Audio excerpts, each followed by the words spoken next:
Republic of the Congo declared an outbreak of meningitis in the northeastern Shopo province with 261 suspected cases and 129 deaths reported. Health authorities have deployed an initial emergency team, and WHO is supporting the response. More than 100 patients are already receiving treatment at home and in health centers. WHO has provided medical supplies and plans to deploy more experts and resources.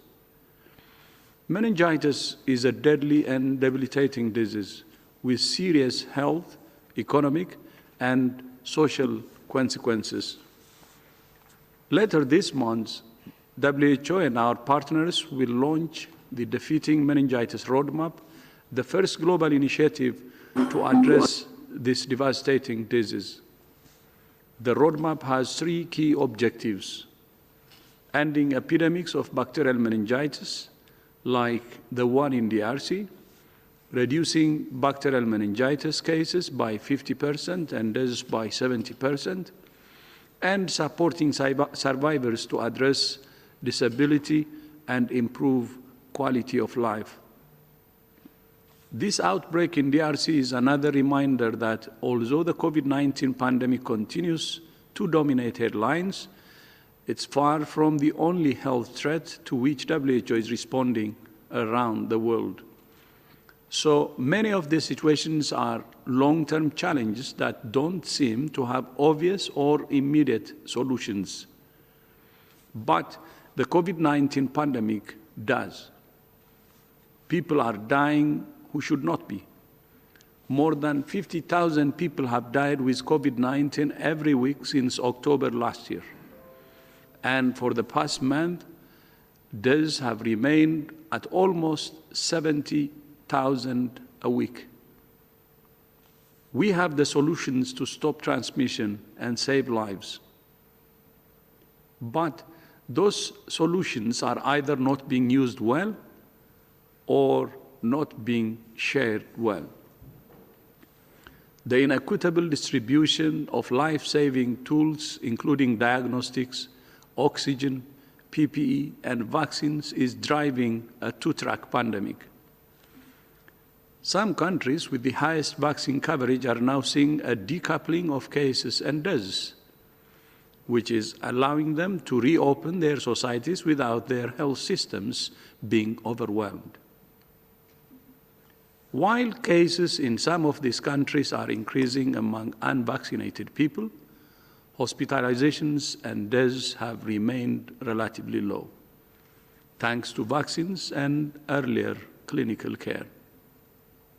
However, premature relaxing of public health and social measures is putting unvaccinated and immunocompromised people at extreme risk.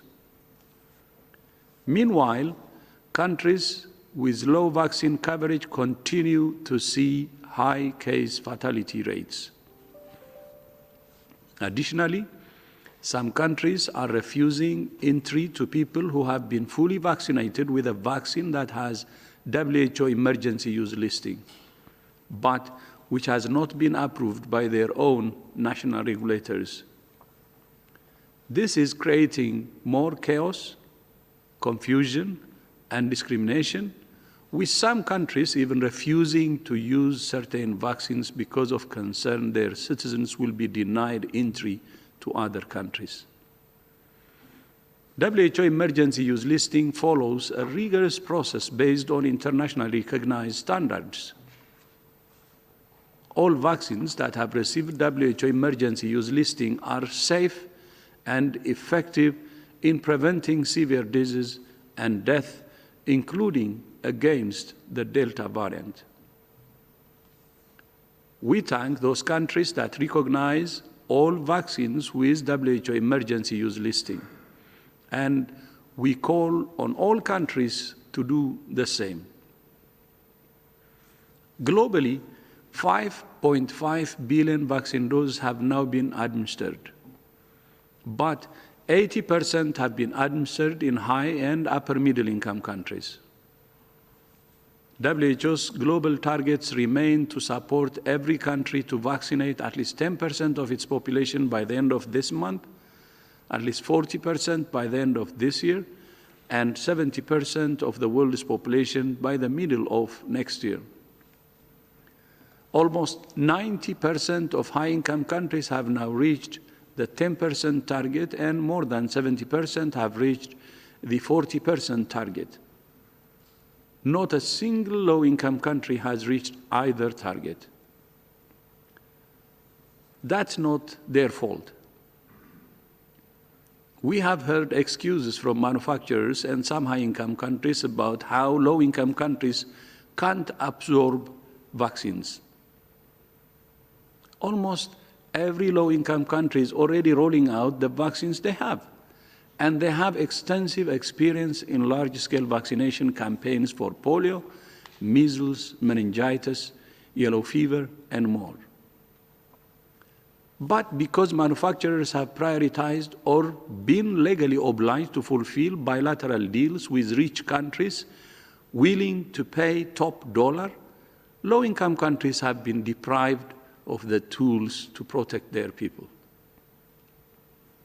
There has been a lot of talk about vaccine equity, but too little action.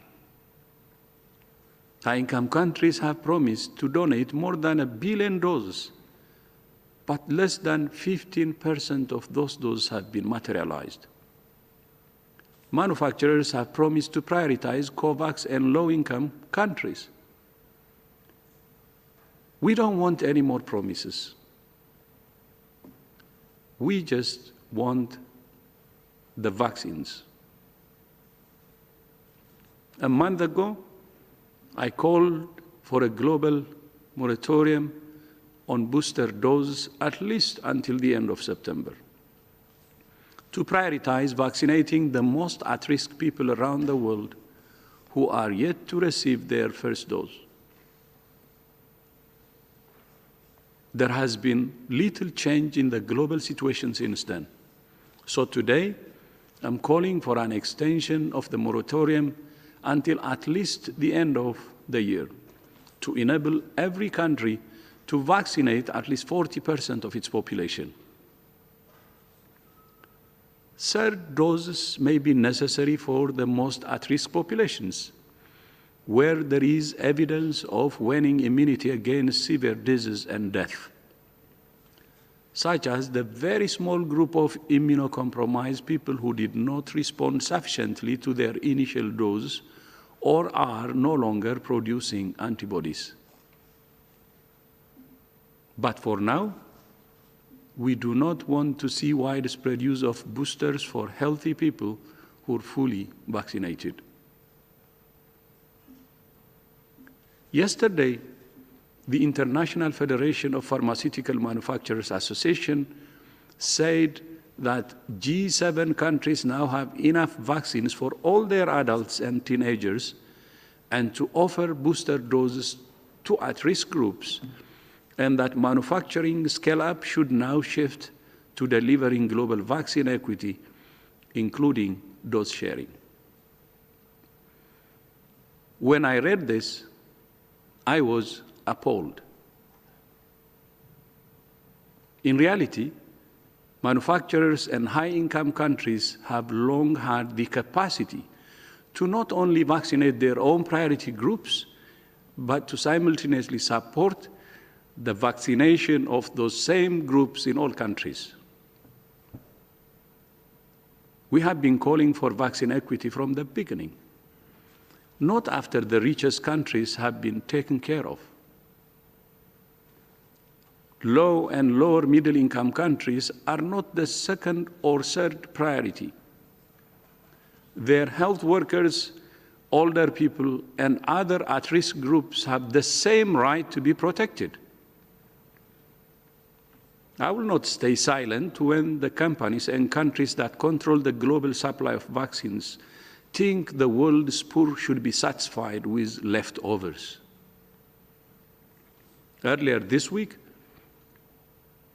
I had the opportunity to attend the G20 Health Ministers meeting in Rome. I said that as the world's largest producers, consumers, and donors of vaccines, the world's G20 leading economies hold the key to vaccine equity and ending the pandemic. I called on them to support the achievement of WHO's global vaccination targets by doing three things. First, by swapping near-term vaccine deliveries with COVAX. Second, by fulfilling their dose-sharing pledges by the end of this month at the latest. And third, by facilitating the sharing of technology, know-how, and intellectual property to support regional vaccine manufacturing. We have the tools. It's clear what needs to happen. Now is the time for true leadership, not empty promises.